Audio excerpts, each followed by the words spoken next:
एक मुलाकात ऐसी शख्सियतों के साथ जिन्होंने दिया है अपने जीवन को एक नया मुकाम।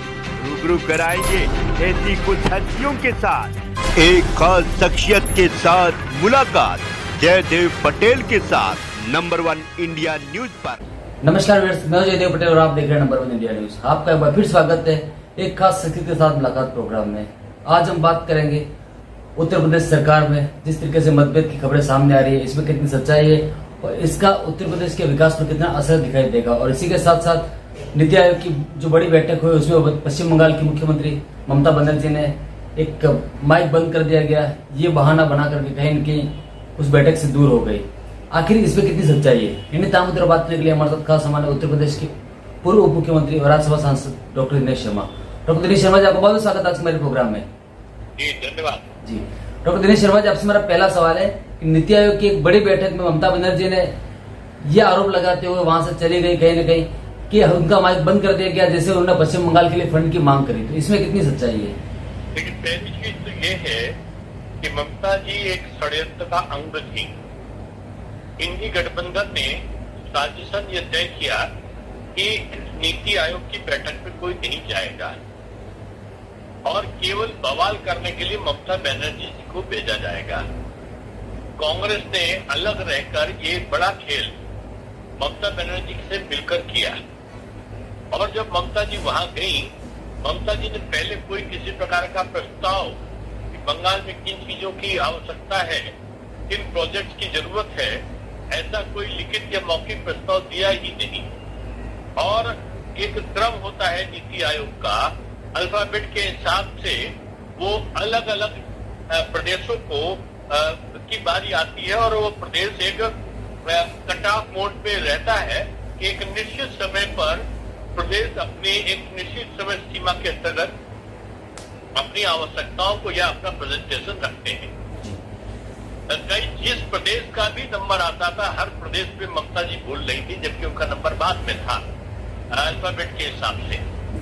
और बोलते बोलते उन्होंने सब में बोला, किसी को बोलने ना दे, इस प्रकार का कृत्य करते हुए और फिर आरोप लगाकर वो अचानक बाहर निकल गई। वास्तविकता ये है कि वो बंगाल का विकास चाहती ही नहीं है। इंडी गठबंधन के लोग भी ये दिखाकर वो ना तो प्रस्ताव देंगे और ना ही प्रस्ताव जब वहां पहुंचेगा नहीं तो शासन सत्ता को जो प्रदेश है उनको सहायता कैसे मिलेगी। निश्चित रूप में अभी तक जो भी केंद्र ने भरपूर पैसा दिया है बंगाल को, और जो बंगाल को पैसा केंद्र की सहायता के रूप में मिला या केंद्र की योजनाओं में मिला, ममता जी ने उस पर अपना नाम लिख दिया। प्रधानमंत्री आवास बने तो उसको मुख्यमंत्री आवास लिख दिया, वहां पर टॉयलेट बने तो वो मुख्यमंत्री योजना के अंतर्गत बने लिख दिया, जबकि वो केंद्र सरकार के द्वारा बनाए गए। उन्होंने वहां पर तमाम प्रकार के जो हाईवेज थे, जो वहां पर विभिन्न प्रकार के एक्सप्रेसवे बना था, उस पर भी उन्होंने अपना नाम डाल दिया और केंद्र सरकार का नाम हटा दिया। यानी जो श्री अन्न योजना है जिसमें अन्न बांटा जाता है, उसमें भी गरीबों को न देकर ममता जी ने मुख्यमंत्री श्री अन्न योजना करके मुख्यमंत्री के नाम पर अन्न योजना को उन्होंने अपने कार्यकर्ताओं को घर बैठे ब्लैक मार्केटिंग करने के लिए अन्न की उनको उसको उपलब्ध कराया। यानी केंद्र की योजनाओं का सबसे बड़ा दुरुपयोग का कोई भी केंद्र बना है तो वो बंगाल बना है। और इसके बाद ममता जी ने ये नाटक किया कि केंद्र हमें सहायता नहीं देता है और ये कहकर वो बहिष्कार करके बाहर निकल आई। ये एक ऐसा बवाल मचाओ नाटक मंडली है इंडी गठबंधन की, जो आरक्षण का नाम लेकर, संविधान का नाम लेकर झूठी अफवाहें फैलाता है। ये नाटक मंडली जो संसद है, राज्यसभा है और लोकसभा है, उसमें गैर जरूरी विषयों पर हंगामा करता है और वहां पर चर्चा से बचकर वो सड़क पर हाथ में संविधान की कॉपी लेकर चिल्लाता है।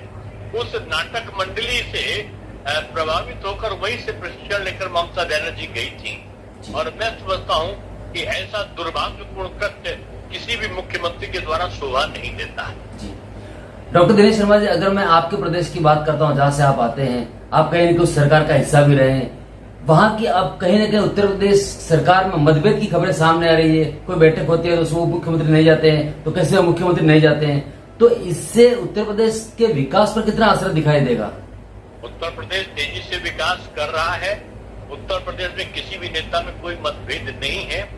कल भी आपने देखा होगा सभी नेता एक साथ बैठक में रहे हैं।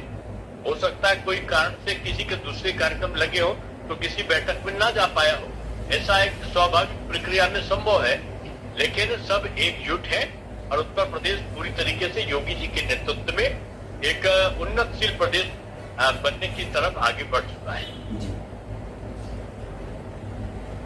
डॉक्टर दिनेश शर्मा जी, अखिलेश यादव ने तंज कसते हुए ये कहा कि उत्तर प्रदेश सरकार के जो वाईफाई है, केशव प्रसाद मौर्य हैं, उनका पासवर्ड दिल्ली में है।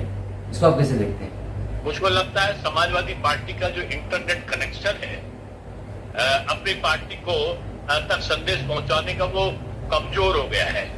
अब उनको इंटरनेट कनेक्शन का नया रिचार्ज कूपन लेना पड़ेगा और फिर से अपनी पार्टी को रिचार्ज करने की उनको जरूरत है, क्योंकि उनका इंटरनेट कनेक्शन काफी कमजोर है। तब वो अपने पार्टी को न देकर वो बीजेपी की बारे में टिप्पणियां कर रहे हैं। मुझको लगता है कि उनको बेहतर ये होगा कि अपने पार्टी की समीक्षा करें।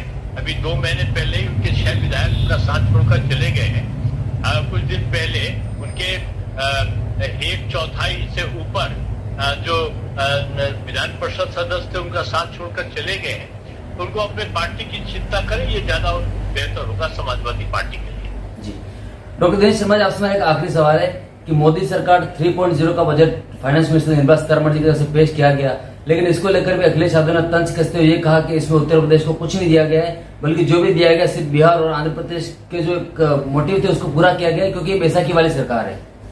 भारतवर्ष में सबसे ज्यादा उत्तर प्रदेश को मिला है और उत्तर प्रदेश को की जो अन्य योजनाएं हैं उसमें भी सबसे ज्यादा भागीदारी उत्तर प्रदेश की है। अगर 4 करोड़ मकान बनेंगे तो 4 करोड़ में मैं समझता हूँ कि 90,000 से ऊपर मकान, केवल 90 लाख से ऊपर मकान केवल उत्तर प्रदेश में होंगे। अगर शौचालय बनेंगे तो सबसे ज्यादा उत्तर प्रदेश में आएगा। अन्य अगर मिल रहा है तो सबसे ज्यादा उत्तर प्रदेश में आएगा। विश्वविद्यालय खुल रहे हैं, एम्स खुल रहे हैं, IIM खुल रहे हैं, तो सबसे ज्यादा उत्तर प्रदेश में खुल रहे हैं। निश्चित रूप में केंद्र का सबसे बड़ा भाग जो है बजट में प्रावधानित है वो उत्तर प्रदेश के लिए है। डॉक्टर दिनेश शर्मा जी, आपने हमारे लिए समय निकाला, उसके लिए आपका बहुत बहुत धन्यवाद। बहुत धन्यवाद, बहुत आभार आपका।